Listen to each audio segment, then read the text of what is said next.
একটি অনুরোধ হচ্ছে দ্য ইন্ডিয়ান একাডেমি আর্ট 2017-তে আমাদের রেজিস্ট্রেশন গভর্নমেন্টের মাধ্যমে আমরা যত রকমের কালচারাল অ্যাক্টিভিটি সেন্টার রয়েছে তাদেরকে আমরা অ্যাফিলিয়েশন দিই, তাদের স্কুলকে অগ্রগতির দিকে এগোনো সাহায্য করি আমরা। আজ আমাদের মধ্যে 20 অফ স্কুল কালচারাল সেন্টার আমাদের আন্ডার রেজিস্টার্ড।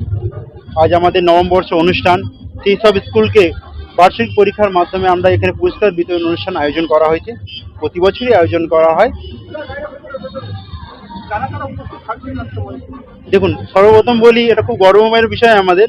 আজ বর্ধমানের বুকে সমস্ত একই ছাদের তলায় সমস্ত রকম শিল্পীরা উপস্থিত হয়েছে, তাতে নাচ, গান, আঁকা, আরও যত রকমের অ্যাক্টিভিটিস রয়েছে স্কুল, সমস্ত রকমের শিল্পীরা আজ কলকাতা থেকে, আপনার আসানসোল থেকে, গলসি থেকে, কৃষ্ণনগর থেকে সব শিল্পীরা, দূর দূরান্ত থেকে শিল্পীরা আমাদের এই মঞ্চে উপস্থিত হয়েছে। খুব গর্বময়ের বিষয় আমাদের। মোটামুটি এখানে যারা ভালো রেজাল্ট করেছে গোটা বর্ধমান জুড়ে, মোটামুটি আমাদের 300 স্টুডেন্ট রয়েছে, সিলেকশন রয়েছে, তাদের এখানে পুরস্কার বিতরণী করা হবে আজকে। শাসন দেখুন, মোটামুটি তো আমরা যারা পিছিয়ে পড়া স্টুডেন্টরা রয়েছে তাদেরকে আমরা সবসময় সহযোগিতা করি। এটা স্পন্সর তো অলওয়েজ আমাদের সংস্থা করতেই থাকে। আর তার সাথে আমাদের যে সংস্থার কাজ, আমাদের সমস্ত অগ্রগতির দিকে এগোনো আমরা প্রচেষ্টায় রয়েছি। সমস্ত শিল্পীদেরকে নিয়ে একই ছাদের তলায় আরও একটা যেন সাংস্কৃতিক জগৎকে বড় করে তুলে ধরা হয়, তার জন্য আমরা প্রস্তুতি নিচ্ছি। 5টা থেকে শুরু করেছি, দূর দূরান্ত থেকে অনেক তো এসছেন শিল্পীরা, তো মোটামুটি একটু তো সময় লাগবে, মোটামুটি 7 থেকে 7:30 মধ্যে অনুষ্ঠানটা আশা করি শেষ করার চেষ্টা করবো আমরা।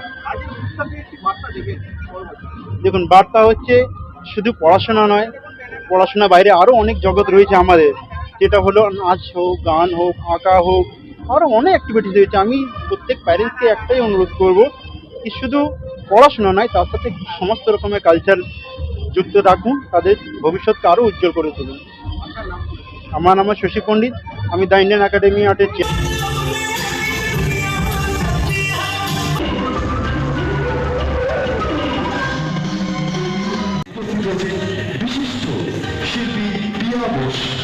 ভবিষ্যতের কামনা করি। আর কিছু বলবো না, কারণ আমি একজন আবৃত্তি শিল্পী, আবৃত্তি জানি, তাই এইটুকুই বলবো রবীন্দ্রনাথের ভাষায়, যারা তাদের বেশি শুভেচ্ছা জানাচ্ছি, কারণ এত সুন্দর মানুষ দেখতে পাচ্ছে এবং শিল্পীরা ফুটিয়ে তুলতে পারছে। এগিয়ে চলুন the Indian academy of art, এটাই প্রার্থনা করি ঠাকুরের কাছে।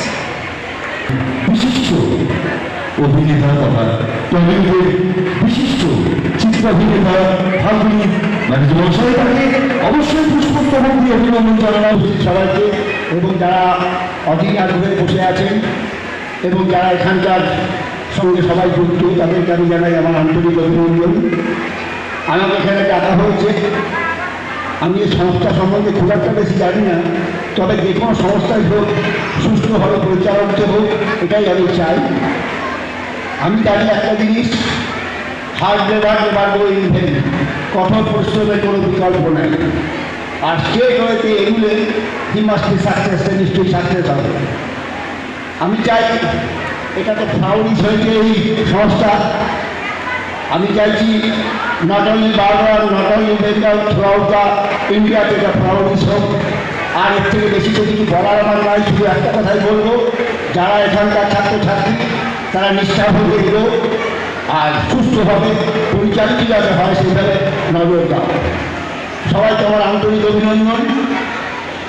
ওকে, থ্যাংক ইউ সবাইকে। আমাদের সংস্থা চেয়ারম্যান শশী পণ্ডিত মহাশয় এবং পুষ্পস্তবক